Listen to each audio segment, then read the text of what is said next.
Welcome everybody back to Boost in Motion, guys, and today we're going to talk about why Infiniti scrapped the M37 Q70 platform. But guys, before I get in the video, watch this video. If you like this video, please hit the like button, subscribe, and hit the bell notification. But otherwise than that, guys, let's get into the video. Alright guys, so Infiniti guys like myself, and I know you're an Infiniti guy also, why would Infiniti get rid of the Q70? Well, one, let's talk about sales. Terrible. The Q50 is probably outselling that car probably 5 to 10 times as none. Nobody's purchasing those Q70s, M37s. Number two, this car is still an M37. Don't mind that they have the updated front end with the headlights. They're just trying to follow the same Q50 design cues and everything like that to try to still see if they could get more sales out of the car. But they never chose to put the VR30 in there. Why do you think so? Because they didn't want to. They knew that they were going to redesign the Q70 in the future. So what's the point of putting the VR30 in there when they may be going to a different route? Just saying. Number three, the interior is the same. They never updated the interior in the last 9 to 10 years. So people were still buying the M37 interior. There's nothing special about the Q70's interior. Yes, you get cool seats. That's nice. You got that in 2011. But it's 2020. Like, what are you giving? What are you doing in comparing yourself to, let's say, a GS model of this day and age? Now let's continue to move more into it.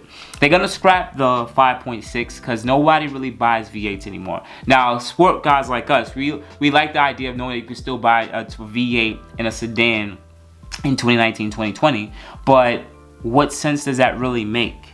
You know, knowing that we have the VR30 twin turbo motor that can easily take that place of that, still give you the same power, the amount of torque, and even it's more tunable, and it'll be a much faster car. Now, some guys are going to ask, well, what about reliability? Well, I mean, at the end of the day, they scrapped the car because most of their models now aren't going to be having the VQ37 motor anymore.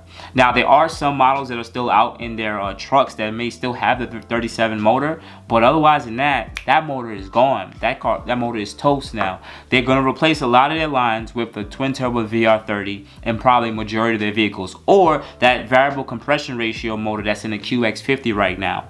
So, moving forward, Infiniti has talked about for 2021, 2022 that they will have a full electrification. This is when they want to have majority of their cars to be full electric or semi-electric. So knowing that they scrapped this car, right?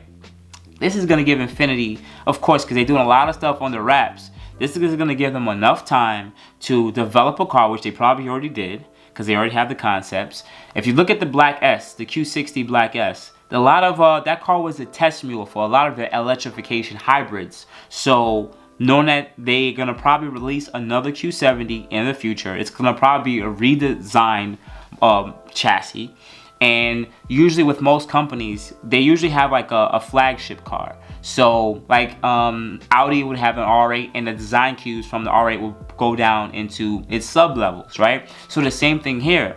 Knowing that they want to go full electrification, I would assume that they would pick the Q70 model. Reason being is it doesn't sell as much and as often, which means it'll be the test mule.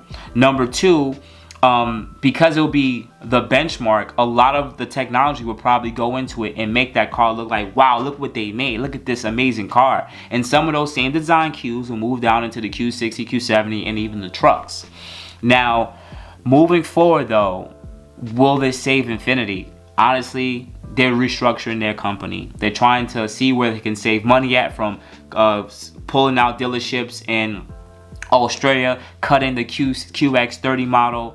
They're also introducing the QX55 late 2019, early 2020. So they're definitely going to be releasing a few new models in the next year to 2 to 3 years to try to get into that benchmark and try to go into full electrification.